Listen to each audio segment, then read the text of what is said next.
आवाजावरूनच लक्षात आलं असेल की हे मोदक किती कुरकुरीत झालेले आहेत. हे मोदक महिनाभर आरामात टिकतात, त्यामुळे व्हिडिओ शेवटपर्यंत नक्की बघा. चला तर मग महिनाभर टिकणारे तळणीचे मोदक कसे करायचे ते बघूया. पण त्याआधी चॅनलला नक्की सबस्क्राईब करा आणि शेजारचे बेल आयकॉन प्रेस करून ऑल हा ऑप्शन सिलेक्ट करा. यामुळे काय होईल, मी ज्यावेळी व्हिडिओ अपलोड करेन त्यावेळी तुम्हाला पहिले नोटिफिकेशन मिळेल.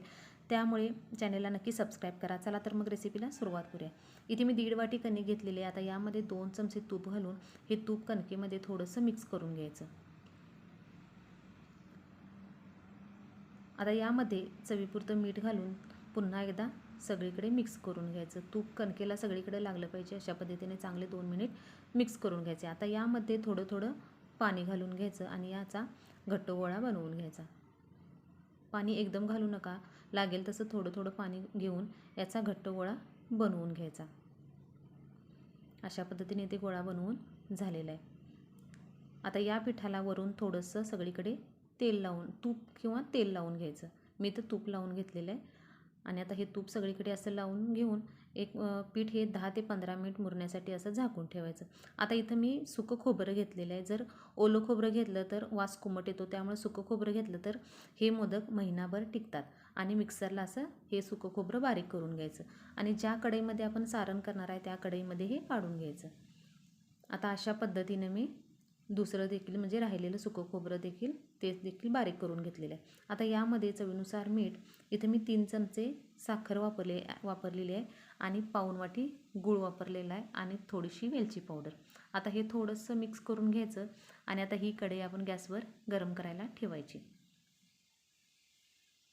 आता इथे गॅस पूर्णपणे लो करायचा, कारण आपण सुकं खोबरं वापरलेलं आहे, त्यामुळे कढईला लवकर खाली चिकटू शकतं. त्यामुळे गॅस पूर्णपणे लो करायचा आणि थोडंसं मिनिटभर मिक्स केल्यानंतर यामध्ये आता 2 चमचे तूप घालून घ्यायचं आणि पुन्हा लो गॅसवर असंच कंटिन्यू एक 3 ते 4 मिनिट गूळ विरघळेपर्यंत चांगलं मिक्स करत राहायचं. गूळ पूर्णपणे विरघळून घ्यायचा. जवळजवळ 3 ते 4 मिनिट झालेले आहेत आणि इथं आपलं हे सारण तयार झालेलं आहे. आता हे सारण पूर्णपणे थंड करून घ्यायचं.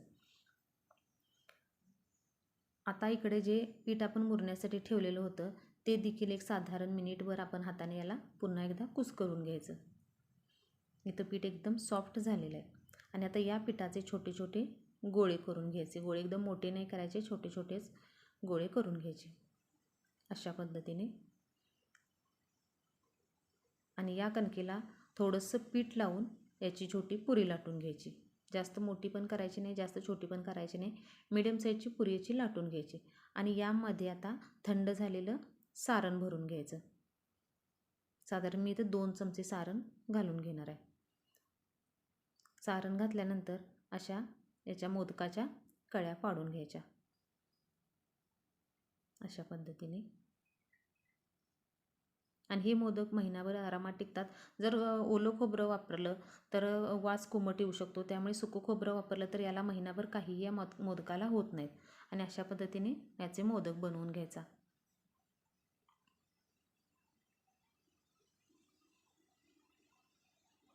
अशा पद्धतीने इथे मी आता सगळे मोदक अशा पद्धतीने बनवून घेतलेले आहेत. आता गॅसवर मी तेल गरम करायला ठेवलेलं होतं. तेल जास्त कडक करायचं नाही, मीडियमच ठेवायचं. आणि आता यामध्ये जेवढे कढईमध्ये मावतील तेवढे एक एक एक मोदक यामध्ये घालून घ्यायचे. गॅस मीडियम करायचा, गॅस लो पण करायचा नाही आणि हाय पण करायचा नाही. मीडियम गॅसवरच हे मोदक एक साधारण ब्राऊन होईपर्यंत 3 ते 4 मिनिट याला तळून घ्यायचं. वरून असं अलटीपलटी करून सगळीकडून हे चांगले ब्राऊन होईपर्यंत तळून घ्यायचे. आता जवळजवळ 3 ते 4 मिनिट झालेले आहेत आणि आता हे मोदक चांगले तळलेले आहेत. आता हे आपण एका ताटामध्ये काढून घेऊया आणि अशा पद्धतीने मी बाकीचे देखील मोदक तळून घेणार आहे. इथं आपले सगळे मोदक तळून झालेले आहेत आणि हे मोदक महिनाभर आरामात टिकतात. त्यामुळे व्हिडिओ आवडला तर चॅनलला नक्की लाईक, शेअर आणि सबस्क्राईब नक्की करा.